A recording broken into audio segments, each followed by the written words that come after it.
Welcome everybody, and thank you for joining us today. This is a very short webinar on a very large topic, so it can only be the briefest of introductions, but hopefully it will give some useful insight and spark some interest. We have two speakers today, Neville Bainbridge and IMechE Hatfield. Neville has a PhD in reactor physics from Imperial College. He's over 30 years experience in the nuclear industry, including radiological assessment, control and operation of nuclear facilities, the fusion fuel cycle, and of course, safety. He advises on safety management for many UK and overseas organisations. Neville is giving the main talk, Introduction to Nuclear Safety. IMechE has over 40 years experience in the nuclear industry, especially civil nuclear generation. He's been the manager of and contributor to the nuclear safety aspects of numerous major projects. His experience spans across the whole nuclear life cycle, new build, generation and decommissioning. IMechE is going to give us a brief introduction to the Safety Case Toolkit. It's a publicly available and very useful repository of safety case knowledge put together by Fraser Nash Consultancy and funded by the Bayes Nuclear Innovation Programme. IMechE and Neville will answer questions towards the end of the hour. Any questions you have, please enter them into the questions box as we go along. So over to you, Neville.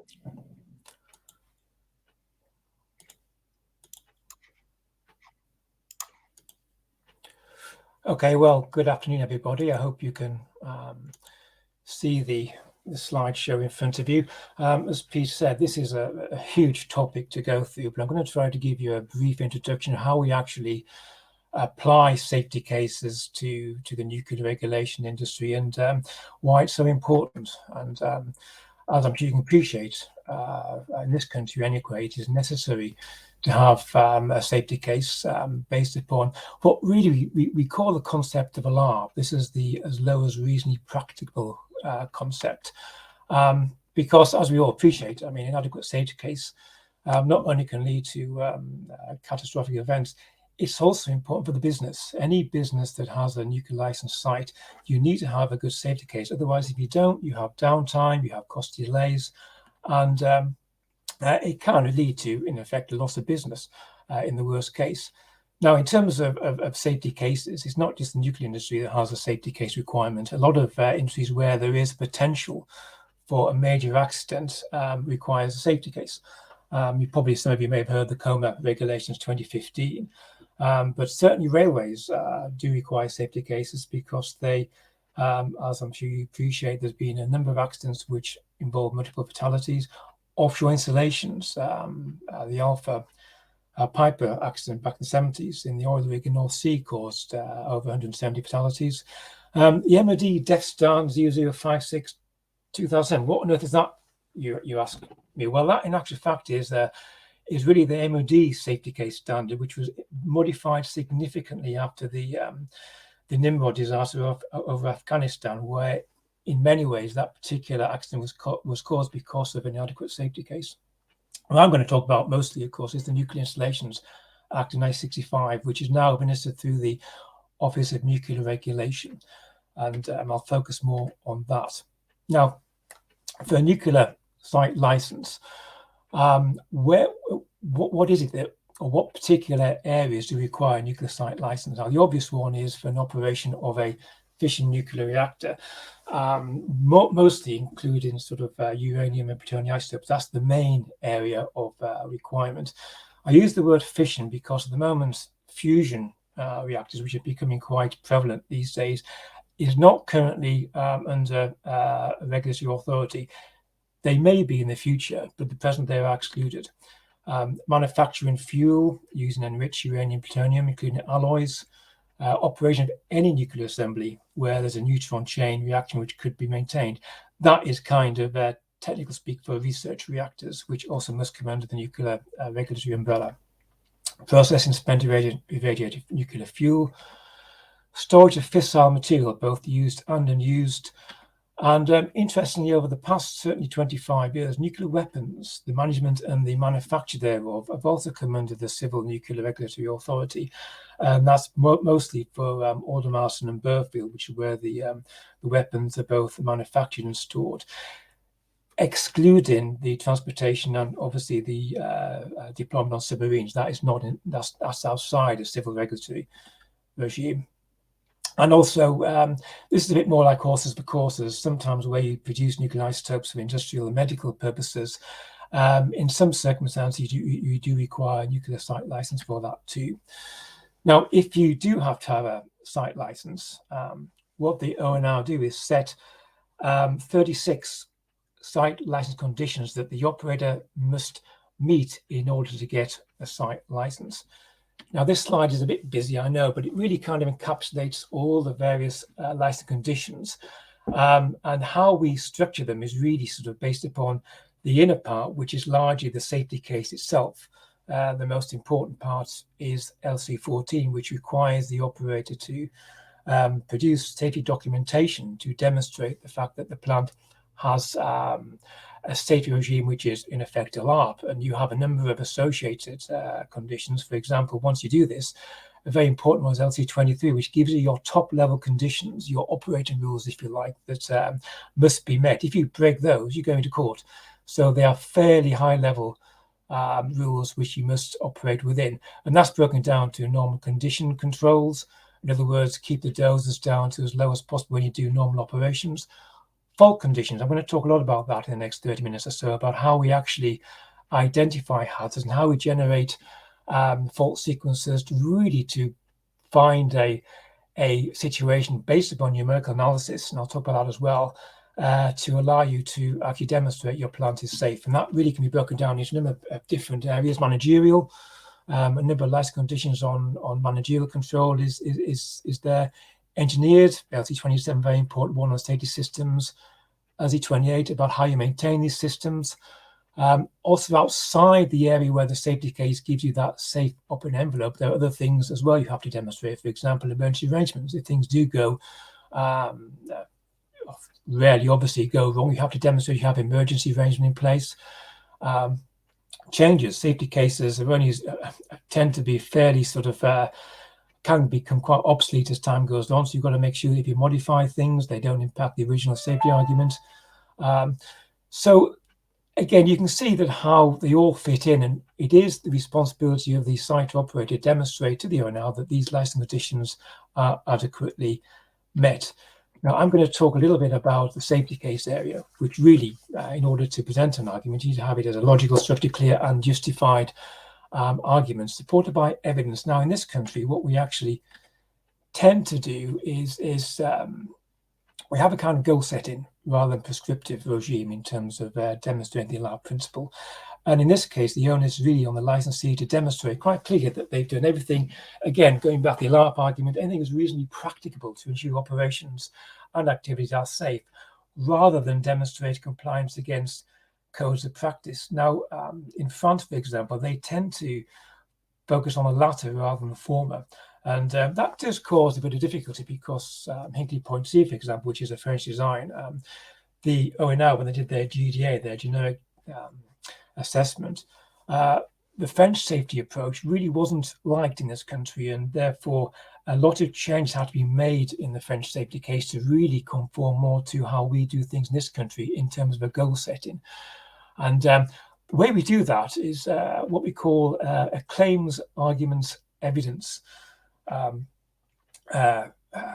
position, where you examine the claims, examine the arguments, and seek evidence that backs up those claims. So how do we actually do that in practice? Well, I'll give you the courtroom example, if you like, as a basis of how we do it. You're a lawyer in a court, and you've got your client, and you say, you make the claim, your client didn't do it. Well, okay, fair enough. You've got to convince the judge and jury the fact that why he didn't do it. The arguments are you make, for example, well, he wasn't the scene of the crime, or there was a mistaken identity.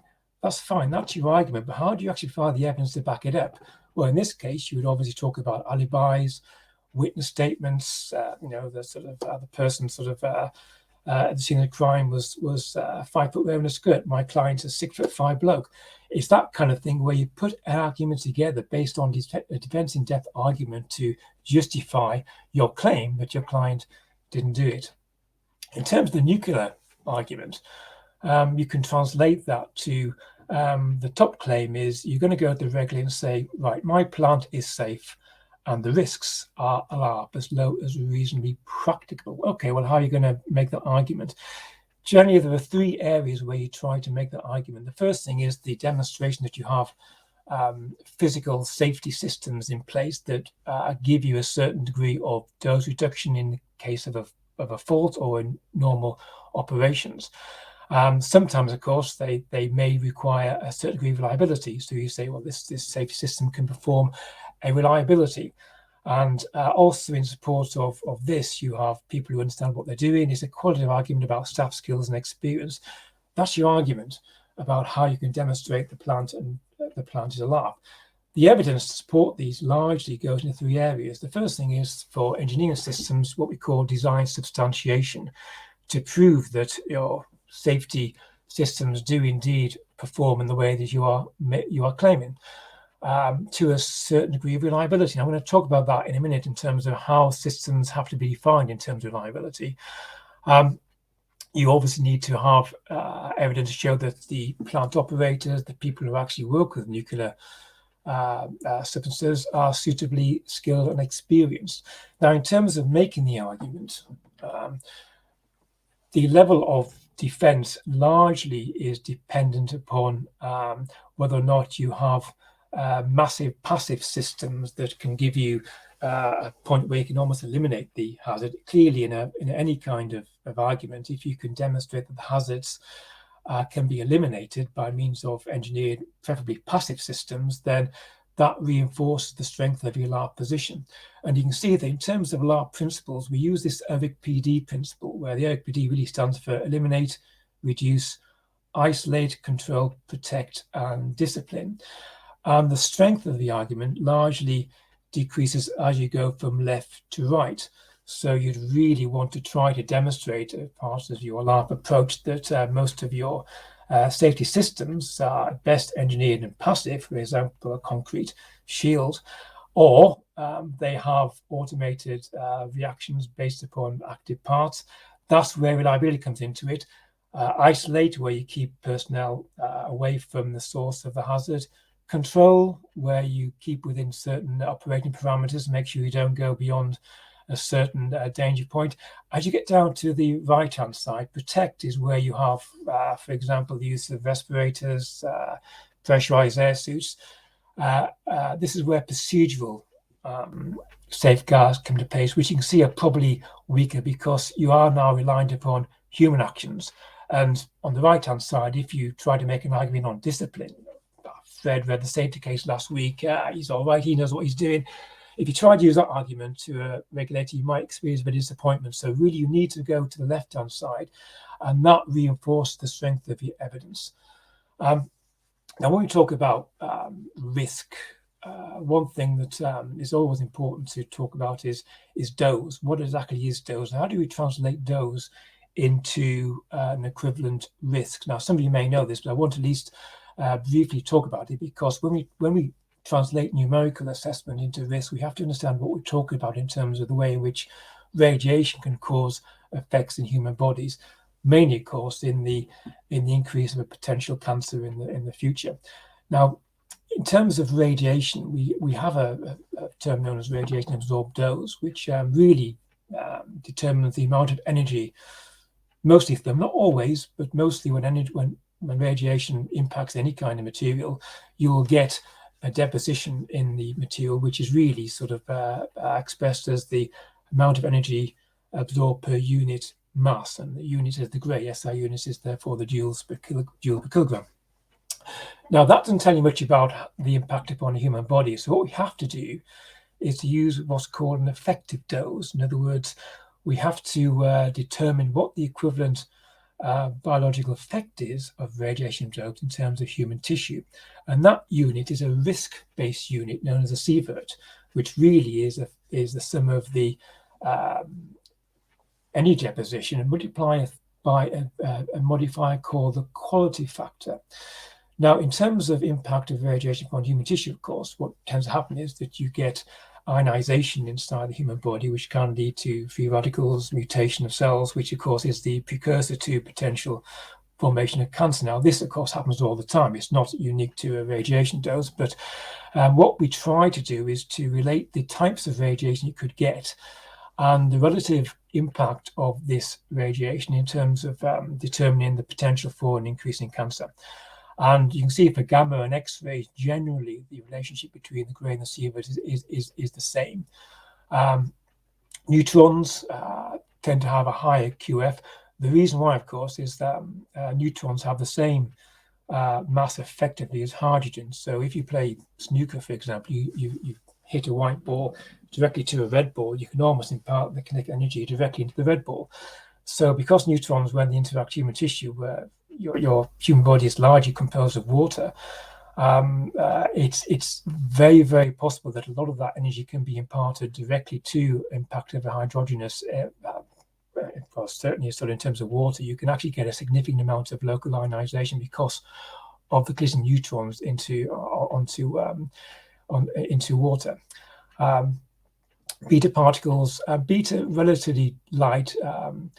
It's also a quality factor of 1.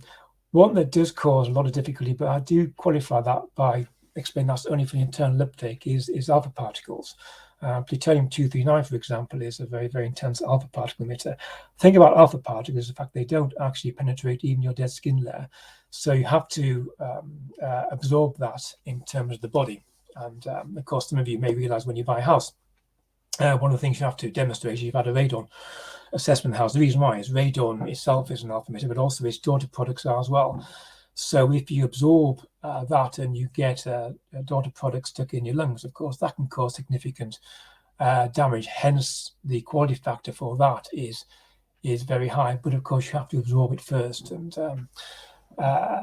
generally speaking, that's only a hazard when you actually have to work with isotopes that produce those kind of particles. So it gives you an idea about how we actually try to translate a radiation absorbed dose into an equivalent risk in terms of human tissue and the potential for cancer thereof.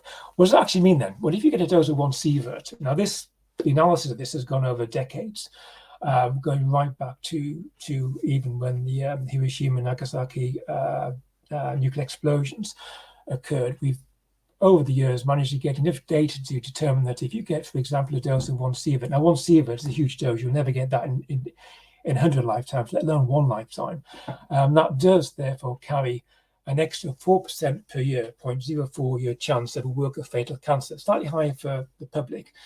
But that's what's known as a stochastic effect. In other words, it gives you an idea of how much risk you're going to incur through a dose in terms of the probability of contracting cancer above and beyond what you normally get in a year or per year over a lifetime. Now, the thing about this, of course, is you get to a point where you get a changeover where the amount of radiation dose, they call it acute radiation poison. I don't like that term, but it's more about tissue damage, that when you get to a dose of 2 sieverts, the actual swamping of radiation is so massive that in actual fact, the immediate organ damage would tend to therefore lead you to a fatality pretty much over the next sort of 2 or 3 days. So it's a deterministic effect. So there comes a point when that dose becomes so great, the stochastic element of it becomes meaningless because you're going to die anyway with that kind of dose. To give you an idea about the threshold where you might experience physical effect, generally these days it is about 100 millisieverts. In other words, if you got that kind of dose, you might experience some mild nausea. You would survive, but generally speaking, anything less than 100 millisieverts, you wouldn't really notice anything. Having said that, though, again, I've got to qualify that 100 millisievert is still a huge dose. To give you an example of the sort of dose you get in life, I mean, first thing, sleep with someone. Yeah, that's working you a little bit. It's a bit of risky business, isn't it, if you sleep with someone? 50 nanosievert dose you get, mainly because, of course, as I'm sure you realise, that we all are, to a certain extent, radioactive. Nuclear power plant 50 miles away, again, a nominal dose of 0.1 microsieverts. In the past, we used to make the argument that if you have a coal-fired power plant which has sulfur emissions, sulfur has one of the isotopes of sulfur is a beta emitter. Actually, you've got a greater dose through living next to a coal-fired power plant. So that's all relative. A dental X-ray, if you want to get your fangs zapped, it's 5 microsieverts. Now, if you want to bother the dentist, you can go back and say, what is that risk then? If you go back to before and say, right, we've got 5 microsieverts carries a 4% chance. If you apply that, you get about a 1 in 20 million chance you could contract cancer per year. Now, if you think that's too risky for you, then I suggest you don't bother flying either, because that will give you a dose of around about 40 microsieverts. Interestingly, when I used to, part of my work in the past, I had to travel a lot to America, and I had to do about 10 flights a year on that. And I worked out that the actual dose I got through air flights has probably exceeded the dose I got through working with nuclear material. So that's an interesting number to think about when you actually fly. Internal body, well, you can't shoot yourself from your shelf, can you? So that's typically about 300 microsieverts, mostly the potassium, and some of the elements that you have in the body do have radioactive isotopes as well. Average natural dose is typically about 2 millisieverts. It does vary if you live in Cornwall or in Scotland with the granite. And so we talk about the radon emission, that does tend to be elevated a little bit. But the point about that is you get dose anyway through actual living. So it's not as if that radiation dose from an occupation makes a significant change to your life. Now, I've jumped a bit here and talked about the biggest dose really anybody has received are the poor Chernobyl firefighters who managed to receive a dose of 50 sieverts. Now, those of you who see in the Chernobyl series, that gave you a very, very graphical illustration of what happens if you receive that kind of dose. As I said before, this ceases to become a stochastic number. In fact, anything above 2 sieverts, quite frankly, is meaningless in terms of the sievert unit, because, of course, it no longer gives you any kind of risk-based approach, because at that point you're going to die anyway. And if you haven't seen the Chernobyl series, I would certainly watch it, because that gives you a very, very good graphic illustration of what happens when you get that kind of dose. So having put that into context, then when you do a safety case, of course, one of the important things you have to do is to make sure you understand all the hazards that are presented by your operations, and you normally get that through a very, very sort of methodical list of failure modes, which largely come from operation experience. If you've got a plant already, you walk down the plant to see what risks, what hazards you might have. A lot of it really is based upon what we call a HAZOP study.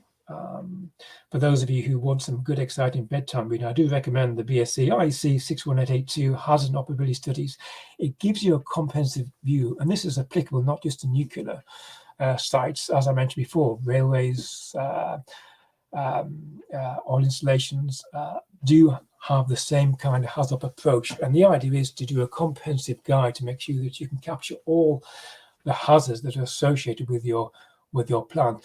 A lot of it can get quite complicated. FMEA, fault mode or failure mode, and effects analysis is often a career in itself in terms of understanding how different parts of a plant can fail. We also have to be very, very recognizing the fact that human failures can, and in fact in many of the nuclear accidents, I might just touch on that briefly later on in the talk, many accidents are caused by human failures themselves, and therefore any failures with humans has to be identified as well. And what you do is you can therefore get a comprehensive overview of all the possible hazards that you might get from your plant and the operations thereof. What is important as well, of course, is when you look at the HAZOPs guides with the nodes that are involved, a lot of stuff that actually is irrelevant, but the point is you look at it and you have a traceable route to say we've looked at that particular hazard, and we can show quite clearly there's no fault because of that hazard, and that's equally as important.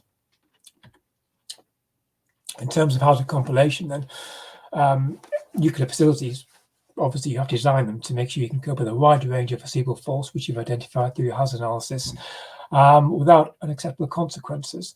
And generally speaking, the internal hazards, I'm talking about hazards inside a plant, you look at normal operations, typically normal operations of faults that give you less than, now I hope now you understand what I'm talking about when I talk about 0.1 millisievert, put it into context. With that kind of level of dose, generally you are within what's called relevant good practice, and generally the health and safety really is applicable through what we call the ionizing and radiation regulations, which the latest one came out in 2017. That is applicable to all industry where you have radiation hazards. For nuclear hazards, generally it's where you have doses through faults where it exceeds 0.1 millisievert. Now, of course, you have to understand that conventional fire, environmental explosives, even though they are separate hazards, can lead to nuclear hazard. Fire hazard, of course, could lead to nuclear hazard if it affects containment. Conventionally, you've got a big crane next to a drum storage containing contaminated waste. If that crane falls and hits the waste, then you have a nuclear hazard. So they all are interlinked, and you can see probably how complex it can get in terms of trying to understand how the hazards, in terms of the fault sequences, lead to consequences which you have to therefore demonstrate a degree of control. In addition, you have to consider external hazards. Generally speaking, we look at what's called a 1 in 10 to the minus 4 per year frequency event in terms of seismic. Also, extreme conditions such as weather, rain, wind, snow, all have numerical requirements based on that frequency. Temperature, for example, you have to demonstrate a system could perform typically in the range of minus 18 to about 38 degrees Celsius. Aircraft vehicle impacts also need to be considered. These days, of course, with the security issues, the issue about nuclear sites with aircraft, of course, you have to consider the deliberate impact of an aircraft. And that, of course, has in itself a lot of security issues involved as well. So this really gives you an idea about the kind of comprehensive hazards you have to think about in order to determine whether or not you can convince the regulator that your plant is going to be safe.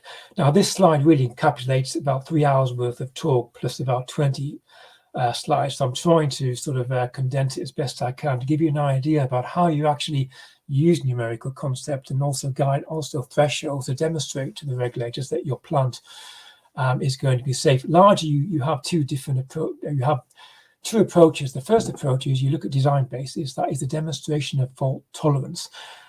What do you mean by that is that if you have an event, a frequency that leads to potential release of activity, you look at what that, or at least the magnitude of that event, in other words, the frequency of that event, and also what it gives you in terms of dose without any safety features in place. So it gives you an idea about the importance of the fault that you've identified and what leads to the dose. And I'm going to explain in a minute about how we actually define the level of protection that's required for the demonstration of fault tolerance.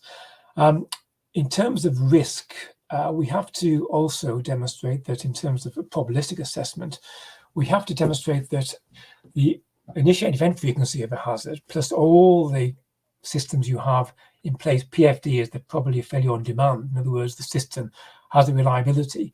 If you have a fault sequence frequency that has all of these failures, you often have to compare that with the dose, the mitigated dose that you demonstrated, to show that you've got a system that can tolerate this kind of failure. Likewise, for risk, again, we've talked about risk in terms of dose. If your system's in place, of course, this time, if they succeed in reacting to a fault, the success of them, and also plus the mitigated dose that actually occurs because of these systems, plus, of course, when we talk about this 0.04 risk, if your dose is less than 2 sieverts, of course, you'd expect it to be with all the systems in place. You analyze in terms of risk. And what we do in terms of trying to demonstrate our position is whether or not we have sufficient systems in place to firstly meet the fault sequence frequency targets as part of the ONR requirements, and also in terms of overall risk, both in terms of operator risk and also, of course, in terms of risk to the general public. There are two separate levels of that. And if you can do that, then you can demonstrate that you have a balanced and optimized design. Sometimes, of course, if you look at a fault sequence frequency, you might find that there may be many faults on a nuclear system. It may be dominated by 1 or 2 faults, and that would require you there to have a look at those faults and see whether or not you can actually find additional systems to mitigate against those dominant faults. What we're trying to really make the case is that no single accident or design weakness makes a disproportionate contribution to risk as a result of a fault sequence. And in terms of ONR expectation, what they do is they have a level of numerical threshold, which is called, the top level is called the basic safety level. In other words, that's the one you have to meet regardless. And also then you have what's called the basic safety objective. That's your target. Anything less than that, you're largely therefore in a good ALARP position. Now, normally I talk about all the targets. There's about 9 targets that we have to meet in terms of nuclear assessment. The deterministic one, which is actually target 4, is as I've alluded to, about the fault tolerance of the system. If you have an event, this is on site, so you have an event that causes a potential fault sequence. If you can determine what the frequency is, obviously the higher the frequency, and also as a result of that, if you get a mitigated content, that is with no safety systems in place, if you have doses which are very high, you are constrained to provide higher levels of safety measures in order to mitigate against that sequence. So example, if you have, say, a very high frequency leading to a very high dose, you are required, therefore, to demonstrate you can have safety measures that have a certain classification. For example, if you have a high frequency and you have a dose of more than 200 millisieverts, at the very minimum, you have to provide what's called a class 1 safety measure, which is an engineered system which has a PFD typically of no higher than 1 in 1,000, supported by a class 2, which have to be independent as well. A class 2, which also has to have a frequency, being a class 2 is slightly less, where it's 1 in 100. Combination of those gives you a reduction of 10 to the minus 5, which generally is your bare minimum to enable you to demonstrate that that particular fault has sufficient safety measures in place in order to meet those assessment criteria I referred to before. And in general, the actual, there are 2 things about safety measure. One is their reliability, and 2 is their ability to mitigate the dose. Those 2 obviously are very important. There's no point in having a safety system that can reduce the dose massively, but it actually only has a reliability of 0.5. In other words, it's going to fall apart every other day. That's not good. Equally, a safety measure that has a very, very good reliability but has little in terms of dose mitigation is equally unsuitable. So it's that combination of both dose mitigation and reliability are very important in terms of defining your deterministic criteria. And when you do that, of course, I mentioned this idea about basic safety levels and basic safety objectives in terms of risk, where everything is in place. To make your ALARP argument, the ONR expectation is that at the basic safety level, anything above risk, which includes your dose, of course, of more than 1 to the minus 4, in other words, 1 in 10,000 per year, would be regarded intolerable. In other words, anything above that, you need to think again about design, and also, of course, existing plant. If that gets to a point where you are above this, you're in a point where you simply are not able to operate. And you have to look at further measures to bring you down into the ALARP region, which is largely referring to the tolerable. Obviously, the nearer you are to the base safety level, the more you have to think about in terms of making your ALARP argument robust. So when you go back to the claims argument evidence position, if you are here, you have to really provide far better evidence to justify the fact you can operate in this region. Ideally, when you go down to the basic safety objective of typically 1 to the minus 6, 1 in a million per year, you get to the point where it's broadly acceptable. Getting below this makes it much easier to make your ALARP demonstration. Just because you are there doesn't mean you are ALARP. All it means is the fact that you can largely look at more proportionate measures to further reduce it. Obviously, if you're here and you want to put another concrete shield around a reactor that costs £100 million, you could argue you don't need to do it. Whereas if you're up here, then that probably would be an important element to take to bring that risk down to more into the more sort of proportionate ALARP region. So it gives you an idea about the sort of guidelines you have to do in order to make that argument. And like I said, the other thing about fault sequence frequencies, I'm going to try to be a little bit sort of, this is quite a complicated area, but if you have a fault sequence frequency that has a very, very high, this of course includes both the event and also the failure of the system you've got in place to mitigate against it, you are going to quickly go into what's called the intolerable region. This really is for individual faults. And the better you can actually reduce that frequency by means of suitable safety measures, it puts you into the broadly acceptable region. But of course, you can see this is bandwidth. So this is why you've got a staircase, because it depends on the doses that are relevant to each particular fault sequence frequency. What I didn't talk about, of course, is that these produce fairly complicated fault sequence diagrams. Those of you may have been involved with fault tree analysis. Sometimes, of course, you do have fairly significant levels of component failure, really from the fault mode effect analysis.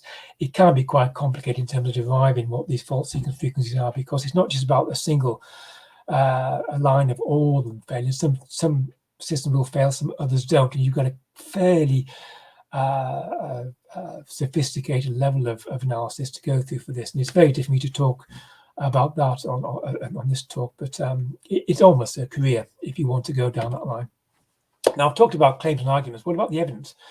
In terms of engineering design substantiation, there are key things you have to demonstrate to the regulator that your systems really perform what you claim them to perform.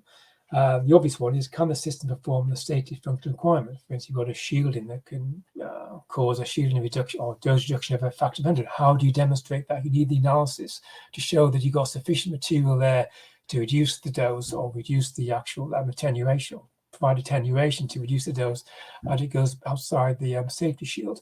So you need substantiation to support that. For systems that have reliability, when we talk about class 1, class 2, and class 3 systems, you need to demonstrate or provide the evidence that these systems do indeed meet the required reliability, which of course involves engineering analysis as well. And of course, the other thing is the system designed to modern standards? Okay, just because a system is not to modern standards doesn't mean it's unsafe, but as part of substantiation, systems across age, do they still meet modern standards, or do you have to therefore modernize them in order to meet the current standards? And also, of course, very importantly, in any substantiation, you have to demonstrate that the system can be adequately maintained. For example, if you have diesel generators, I'm sure you're aware that when reactors, if reactors shut down, that doesn't mean that the reactor itself doesn't generate heat. In fact, there's still a significant amount of heat generated in the reactor because of what we call decay heat, where a lot of the fission product fragments still emit radiation. That can be enough to actually melt a core. So often diesel generators are in place to maintain the core cooling. So if you have a very, very strong safety system argument that has a number of diesel generators, if you leave them for 5 years, are they going to start up and needed to? Doubt it. So you have to demonstrate that these systems are also adequately maintained in order to meet your requirements. Human factors. This area, I think, over the past decade has certainly become far more important, and sometimes it's not possible to have entirely sort of engineered systems where you can demonstrate numerically probability of failure on demand. Sometimes you do have to, in terms of defense in depth, and also at times try to numerically quantify failure, and we can do that to a certain extent by use what's called human error probability, using various models such as human error analysis and reduction to try to demonstrate that the issues of training, the complexity of action, the environmental conditions, all of these can be looked at to create what's called a numerical equivalent. In other words, what is the likelihood of somebody actually failing to meet a certain key action? These are obviously less robust claims that you can make, and generally these should be just only supporting defense in depth. If you have to rely upon human error for class 1, class 2 systems, you can understand therefore it becomes a much weaker argument, and you can only use those if you can demonstrate quite conclusively that there isn't any engineering alternative in order to meet your safety system requirements. And with all that in place, this is how you would present your safety case, where you have your HAZOP studies, which gives you your entire depth of hazard assessment, your fault schedules, in other words, defining, sometimes you can group them together if you get common modes, or you can identify common safety systems. Once you've done that, the real meat of the safety case is in your hazard analysis, your design-based assessment I've talked about, your probabilistic assessment, and producing all the relevant safety systems both in terms of engineering and procedural systems that give you your defense in depth. How are you going to make the argument that you've got sufficient safety systems in place in order to make that case to regulators? And what happens is, once you've got those, you then split them out into procedural schedules, engineering schedules, and from that, you then get your evidence. Okay, demonstrate to me that you've got sufficient substantiation in order to demonstrate you've got the right safety performance that you've claimed in your hazard analysis. Now, substantiation, generally, I tend to come across them in terms of civil assessment, ventilation, mechanical, electrical, CNI. HF substantiation comes through the various numerical models you get to demonstrate you've got sufficient reliability on them. And of course, they tend to manifest themselves into operation procedures, which then feed in terms of key safety actions or safety actions. Likewise, your IMechE schedule, your examination, maintenance, inspection, testing schedule show that all the systems you have in place are suitably maintained. And of course, they all come together to filter out the most important aspects of your case. Remember, I talked about LC13, about operating rules. They really tell you, don't do this, otherwise you're in serious trouble. So they really are kind of the higher level operating rules where you have to comply with, because if you don't, like I said, that is a serious breach of your safety case, and you're going to end up being in serious trouble with the regulators if you go beyond that. And generally, in terms of making the case, your safety case normally comes through an executive summary which examines your claims, argument, evidence in a succinct way, and all the evidence to back it up, you can refer to the various supporting elements. And the safety case normally has 9 sections: the introduction, the description of plant history. Often this is quite useful to feed in previous events that have occurred, which can actually help to reinforce safety in the plant. Risk assessment, which is the summary of your main hazard approach, hazard analysis. Deduction, this really tells you a list of all the systems that you have in place and why they are fit for purpose to demonstrate your ALARP argument. Safety management, in other words, have you got sufficient procedural controls in place? Decommissioning. It's pointless having a plant that is a nightmare to decommission. These days, you have to demonstrate if you have any kind of nuclear plant, the risks with decommissioning in terms of hazards are manageable. And you demonstrate accessibility and ALARP conclusions are simply supplementary sections for your safety case. And in summary, then, I tend to, my job these days is to review a lot of safety cases. I do a lot of independent nuclear assessment on safety cases on various sites. And generally what we look for is complete, have all the threats to the safety, have they been identified through your HAZOPs? Is it clear? Is a safety case highlighting key points in terms of strengths and weaknesses? You've got to be honest about safety cases. If there are weaknesses, where are they? What are your means to control them? Balanced. A safety case should be reasonable and sensible and accurate. The safety case should accurately reflect the as-is state. Often in the past, that hasn't been the case. Now, actually, I can't do it on this talk, but I talk in detail about 3 Mile Island accident, about how the safety case was completely divorced from the reality of the plant, as-built plant. And evidential. The arguments developed in the safety case. Are the factual evidence sufficient? Sometimes I read in cases, it is judged that it's okay. I get very nervous when I hear that kind of argument, because who's making that judgment? So you've got to be sort of make sure that they go back. The claims, argument, and evidence of a case is clear and very concise. So as a final sort of slide before I hand you over to Mike, is I'm sure you've realised there's been, despite the sort of safety case development, there has been in the past a number of serious accidents that have occurred, and Windscale probably is still the largest one, the most important one in the Western world, where you had in effect an insufficient understanding of the graphite heat retention. It's called the Wignet energy, and that led to what happened was that they tried to control the increase in energy which is expected in graphite by cooling it, which actually made it even worse. An example of lack of understanding about the reactor physics, and operators weren't sufficiently trained. And often you find that sometimes when operators try to mitigate something they don't understand, they often do the worst, or do completely the opposite. That led to a release of contamination, which we think probably caused 200 cancer deaths because of that release. 3 Mile Island, I talk about this in detail. I can't do today, but it's an example of how the safety case, it demonstrated the fact that a particular fault sequence had a typical fault sequence frequency of about 10 to the -8. In reality, the plant as built, when you looked at it, Three Mile, by the way, in case you know, was an incident where you had a sequence of events that almost led to a Chernobyl type event, but they just managed to correct just in time. But the actual fault sequence on the as plant was almost 0.1. It was actually a factor of 10 to the 8 difference in terms of what the safety case said would actually happen. That particular incident almost killed the nuclear power industry. It's and I talk about it in detail, but I can't obviously do it today. Chernobyl, we know all about that. That was unfortunately in a regime that had a very, very poor regulatory interface, and but of course you realise that was by far the most that was the worst event that led to significant deaths, both in terms of immediate death and also stochastic deaths. And of course, Fukushima, another example of how we don't get the safety case right. The seismic event led to tsunami, which actually had height twice. It actually led to a height of tsunami which the wall around the reactor couldn't withstand. The backup diesel generator were on the ground, so we had what's called a common cause failure, and that caused, because you couldn't actually cool the core, that caused a meltdown in 3 reactors.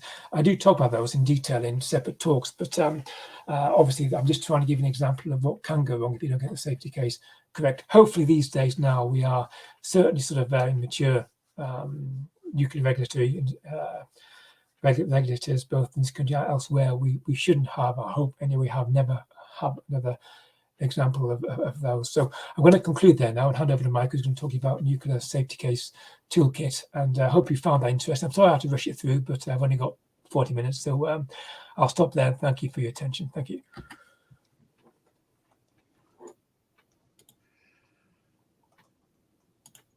Well, hopefully you can hear me. I'm just about to, and hopefully you can see the first slide. So thanks, Neville. That was a real whistle-stop tour through nuclear safety, which I think might actually sort of reinforce the need that there's for something that helps people navigate the sort of the safety case arena. It's complex and it's extensive. Anyway, I'm Mike Hatfield. I'm going to give you a very brief overview of an online resource which I hope you might find useful. It's called the Nuclear Safety Case Toolkit. As Pete said earlier, I've been working in the industry, I think he said for 40 years. Well, it's 41 years and counting. And actually that presents a significant issue. So, along with many other old folk in the nuclear industry, I'm thinking about retirement, and this presents a challenge to the nuclear industry. Disappearing safety case experience has to be replaced. But where are those new to the nuclear industry going to get the knowledge to become the safety experts of the future? And that's not the only safety case challenge the UK faces. With new nuclear builds and advanced modular reactors and even fusion reactors gaining traction in the UK, there's a growing need for new safety cases, which are going to have to address new aspects of nuclear safety and call on new safety case expertise. And I should also mention the safety case challenges which have been posed by the UK's pre-licensing process for new reactors. Neville mentioned this, the generic design assessment, which has been running in the UK for over 10 years now. The GDA process has seen a number of overseas reactor designs from the US, France, Japan, and even China, seeking to get regulatory sort of pre-approval, pre-licensing approval for new build in the UK.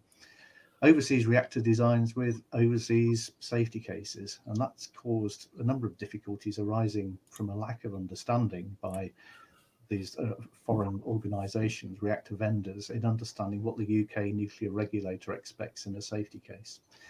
So the safety case toolkit, which I'm here to talk about, aims to help at least in addressing some of these challenges and some others besides. So what do we mean when we use the term safety case? Well, here's what the UK nuclear regulator expects. So the first sentence of what is written here is what I would call the Office for Nuclear Regulation's definition of a safety case, and you can read what the ONR principles say. The thing is, although the definition is fine, it's not really that informative for anybody actually seeking to produce a safety case. What's really needed is some more detailed guidance and instructional material, hence the requirement for a safety case toolkit. So from what Neville's already spoken about today, I think you probably will have formed the impression that actually a nuclear safety case covers an awful lot of topics. And these are just some of the topics which a safety case has to address. And it's really important to appreciate that these aren't just sort of topics in isolation, they're all very much interrelated. And so to go about trying to produce a safety case toolkit requires us to understand the constituent parts of a safety case and their relationships to each other. So that's what we did. You're not supposed expected to be able to read this diagram. What I really wanted to do is just give you the impression that there are an awful lot of areas, but more importantly, there's a fairly reasonable way of grouping the safety case content and the safety case processes together in a relatively small number of main topics. And these are the ones shown here in purple. So the question was, could we develop some sort of safety case guidance which addressed this whole body of information and put that guidance together in a usable package? So here's what we came up with. This is the front page of the safety case toolkit with the previous diagram just superimposed there on the left-hand side. So I just basically, so the toolkit went live on the Innovation for Nuclear website about 6 months ago. I'll give you the address later on. And this is the front page of the toolkit. So what happens if I click on, say, safety case process? Hi, Mike. Sorry to interrupt. We're getting a lot of feedback that people can't see the slides. Could you refresh your page? See if that helps. Sure, let's try that.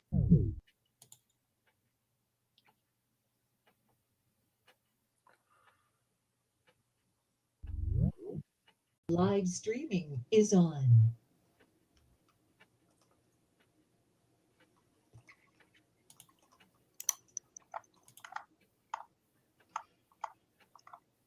So hopefully you can see that.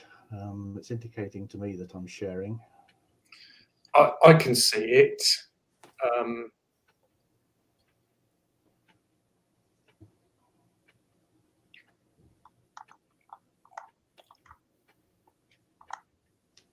Okay, we think that's coming through now, Mike.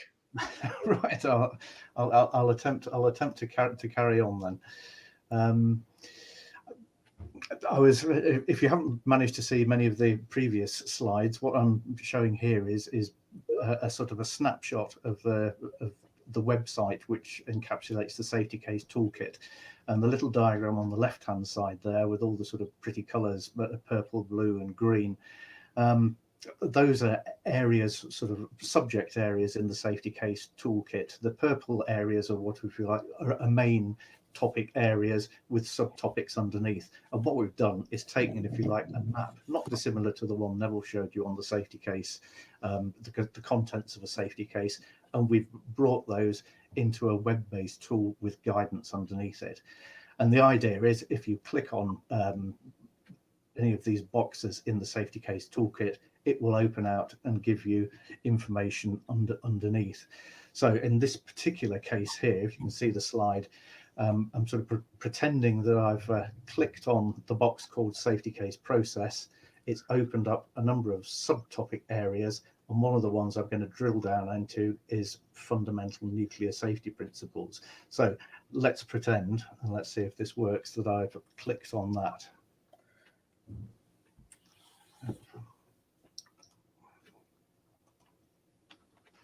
And hopefully that's taken us, you should be able to see that that's taken us down into a subsidiary page with particular guidance on that particular safety case topic, in this case, fundamental nuclear safety principles. Why I'm not showing you a live demonstration of the toolkit is basically because I wanted to highlight some of the key points of the toolkit. There's a navigation bar along the top here, which you can go sort of forwards and back up the tree if you like. And there's also a PDF document. So all the information that's sitting there on the page is available as a printable or storable document if you want to do that. So let's pretend, I'm going to simulate clicking on the PDF icon, and that takes us in this case to a whole load of different a 51 pages of detailed guidance on how to produce safety principles to support a safety case.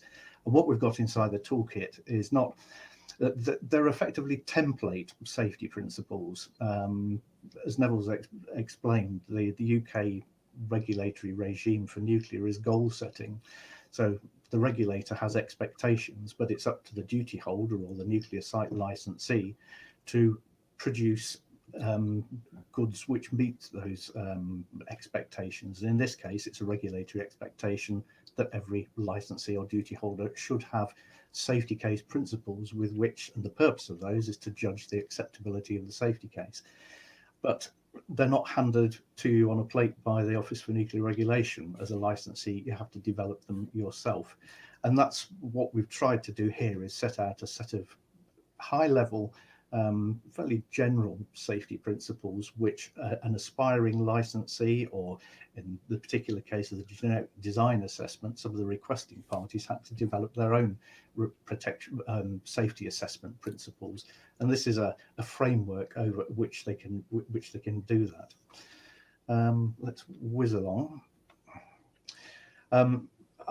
This is again in the fundamental safety principles. What I wanted to do here is show how the toolkit actually signposts you out to other guidance, some of which belongs to the Office for Nuclear Regulation, but there's also a good body of guidance formed, in this case from practice, from the Safety Directors Forum.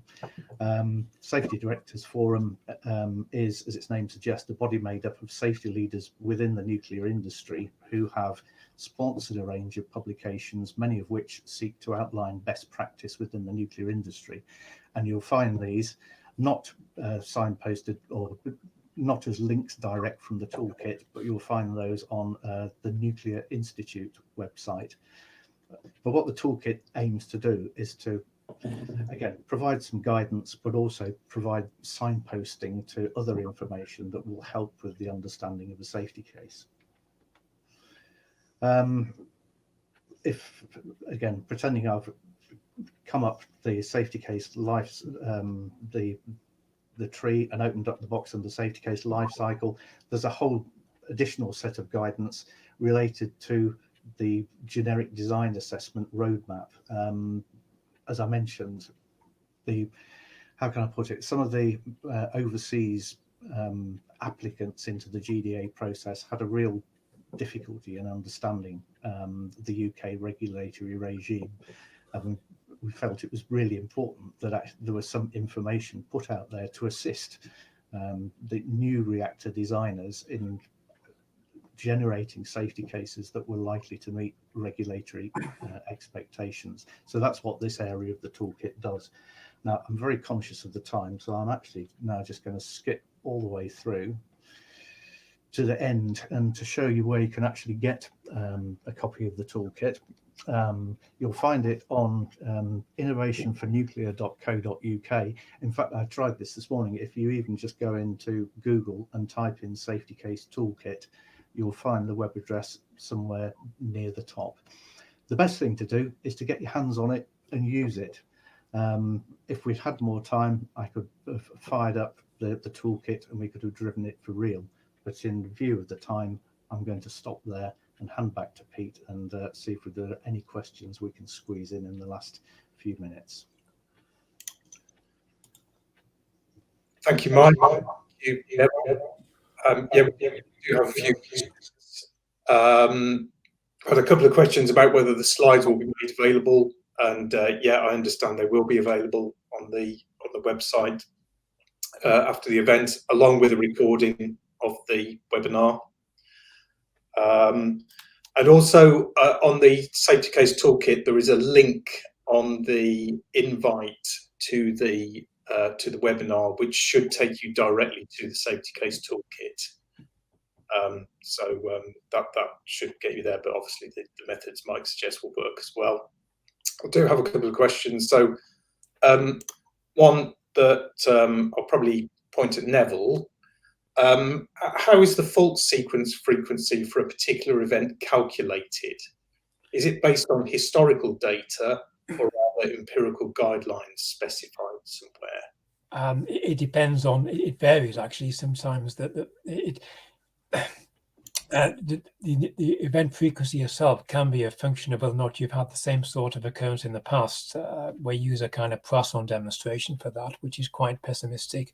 It can be based upon evidence of failure data. In fact, there's a whole different way of trying to establish what the fault sequence frequency is based upon reliability data, and also how you determine what the event frequency could be. It can be quite difficult sometimes. You have to often resort to a best estimate.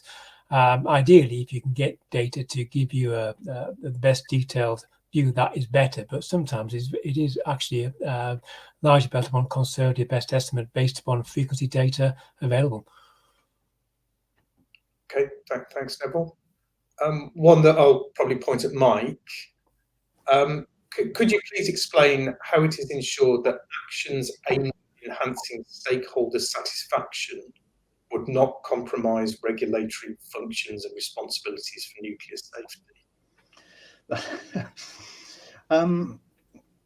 I think it's important to understand that the relationship between either licensees or duty holders or even requesting parties and the regulator in the UK is not one that in practice is adversarial. I think if you would look at sort of regulation in countries where the regulation is prescriptive, it is very much a sort of a tick box, yes, no, and the opportunities for conflict with the regulator may arise. In the UK, I think our experience is that if there are differences of opinion between the regulator and the licensee, there is discussion, and the discussion will always be led by safety. So I'm not sure whether that sort of fully answers the question, but at the end of the day, it's in the interests of both the regulator and the licensee to make sure that nuclear safety wins out in the end. Okay, thank you, Mike. And one last question, quite a simple one. Is Devonport also a licensed site for the maintenance of nuclear submarines? And yes, Devonport is indeed also a licensed site. So thank you again to Mike and Neville, and thank you to everyone who contributed questions. That is the end of the webinar. Thank you very much for attending. I hope you all found it useful and interesting. Thank you very much.